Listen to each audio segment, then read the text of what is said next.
He was going to fucking kill me if I didn't do it. Mark. If you didn't do what, Mr. Peverly? Oliver.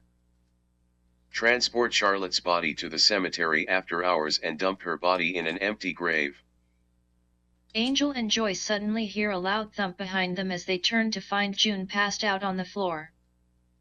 Angel. I hear that shocking news will do that, people. Joyce. Should we wake her up? Angel takes jug of water off the desk to throw it down on June's face as she quickly wakes up. Angel. Welcome back, Ms. Hart. We would like to stay longer and chit-chat, but we really need to get Oliver over to our lockup. Mark. Please place your hands behind you back, Mr. Peverly. Oliver. Is there really a need for that handcuffs? Mark. Is there really a need to be asking stupid questions in your position? June ensures that the detectives and Oliver had departed the building before making a cell phone call. June Hart. Yeah, it's me. Pause. We have a serious fucking problem on our hands. Pause. I just had 3 detectives take out Mr. Peverly in handcuffs. Pause. We need to take Peverly out before he sings like a fucking bird. Hangs up. Rouge Funeral Home. Thomas and Mercedes are sitting in lounge reviewing some medical and proof of death certificates. Mercedes. So what is it that we're looking for on these certificates? Thomas. Check the medical death certificates to see what physician signed off on it and check the proof of death certificates to see what funeral home signed off on it. Mercedes splits the pile of certificates up and hands Thomas a pile. Mercedes. Did you want a drink? Thomas. Better not while taking my medications. Mercedes. How are you feeling today? Thomas. I'm starting to get my strength back. Mercedes. Are you nervous about seeing the heart specialist? Thomas. What is there to be nervous about? It's just a routine heart tune-up. Mercedes. This is really interesting. Most of my death certificates were signed off by our good Dr. James Kenworthy. Thomas. Most of my death certificates have also been signed by Dr. James Kenworthy. Mercedes. So how does a physician working in an intensive care unit sign off on medical certificates for Charlotte's private home care clients? Thomas. Who's the funeral home staff who signed off on the proof of death certificates? Mercedes. All mine say the Lakeshore Funeral Home and signed by June Hart. Thomas. Shut the fucking front door. June Hart also signed off on my proof of death certificates. Mercedes. I have many clients who were cremated and who were also buried. Thomas. Maybe we should visit the cemetery to obtain copies of the cremation and burial permits. Mercedes. I'll request a warrant so we don't have any issues. Thomas and Mercedes direct their attention to the sound of the flower room entrance door opening and closing. Thomas. It sounds like our troops have returned from their journey. Mercedes looks up to see a male party wearing a black outfit with a black ski mask pointing a handgun. Mercedes. I don't think this gentleman is part of our heat squad, Thomas. Thomas looks up to look at the same masked male party. Thomas. How in the fuck did your ass get in here, Sparky? Masked male. Someone left the back service door open. Mercedes. I hope that you're not here to make funeral arrangements because we're currently closed for business. Masked male. I'm here to pick up those 2 large suitcases that belong to me. Thomas. Take a good look around, fuck nuts, because we don't sell suitcases here. Masked male. I'm in no fucking mood for a smart ass, so give me the suitcases. Before I shoot the both of you in the fucking head. Thomas directs his attention to another male individual quietly walking up behind the masked man, pointing a handgun to the back of the masked man's head. James. Slowly lower your fucking gun before I drop your fucking ass. The masked man lowers his weapon as James quickly removes it from his hand. Thomas. How nice of you to join us, James. James. I was just in the area, so I decided to drop in. Good thing someone left the back door unlocked. Mercedes. I think we should take this asshole's mask off, but I need to do something. Mercedes gets up to walk over to the masked man to give him a good swift kick in the sack as he falls to his knees. Mercedes. Now we can take his fucking mask off. James leans over to remove the man's mask. Thomas. And your fucking name would be? Male party. My name is Timothy Waddle. I can explain about the suitcases, detective. Thomas. How did you know that I'm a detective? Mercedes. And how did you know we were even here? Timothy. One of friends followed your detectives here from Charlotte's condo. James. What do you plan on doing with this asshole Thomas? Thomas. That all depends on what he has to tell us about the suitcases. James. Should we let him sit down? Dead Thomas Hearse. I think we should let the asshole sit down because I have a feeling this is going to be a very long fucking story. Mercedes.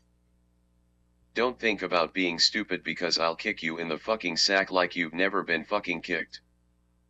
Thomas.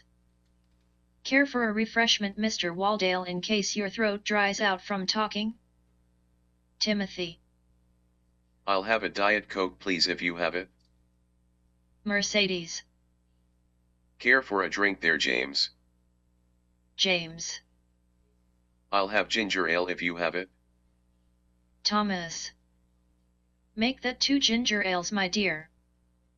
Timothy. You're not going to fucking hurt me, are you, detective? Thomas. Well, Mr. Waldale, I just so happen to be a Gemini, which means that I have the ability to become a nice guy or I can become a really mean guy. Timothy.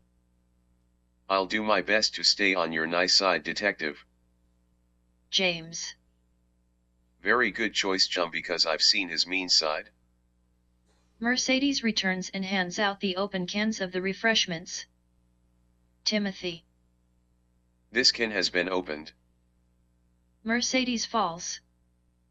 Don't worry, Mr. Waldale, I didn't put anything bad in it, so it's safe. Thomas looks over at Timothy with a big smile across his face. Thomas. We're all ears, fuck nuts, so you can start chirping away anytime. Mercedes. Please be advised, Timothy, that this interview is being recorded. Police station. Angel, Joyce, Mark sitting opposite Oliver. Angel. Please be advised, Mr. Peverly, that we are video recording this interview. Joyce. Would you like to have your legal representation before we begin our interview?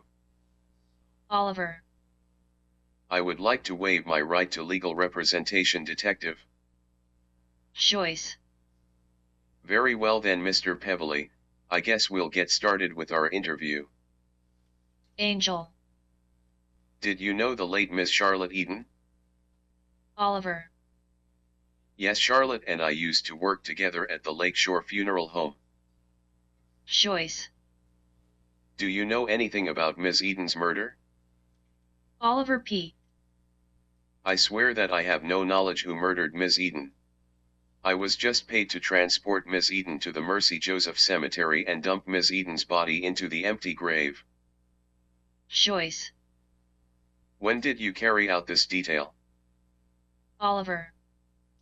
It was 2 nights ago after the closing of the cemetery. Angel.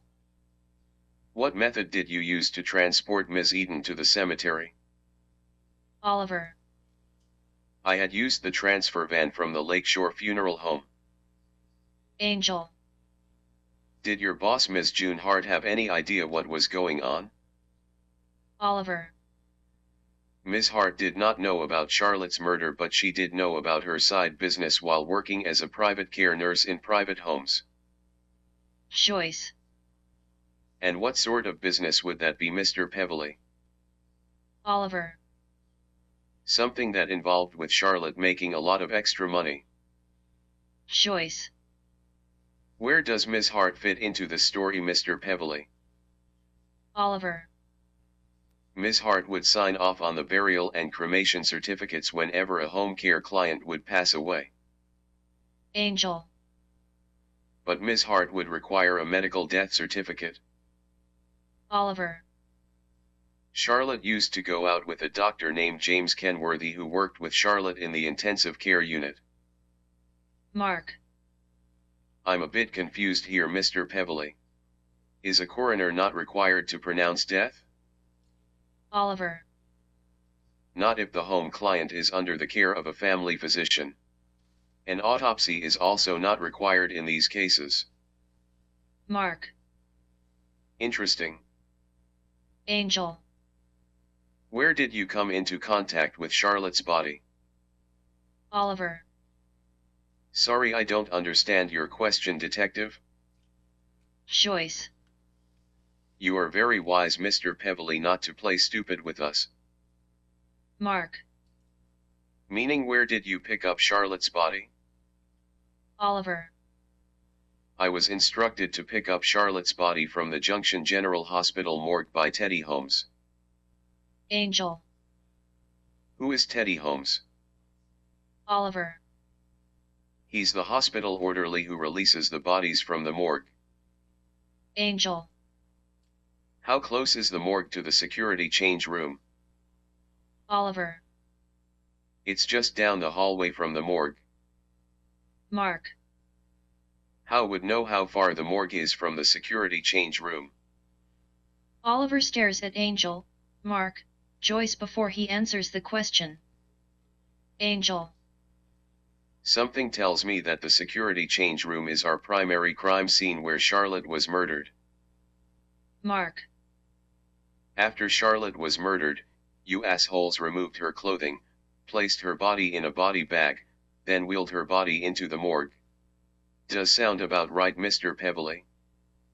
Angel.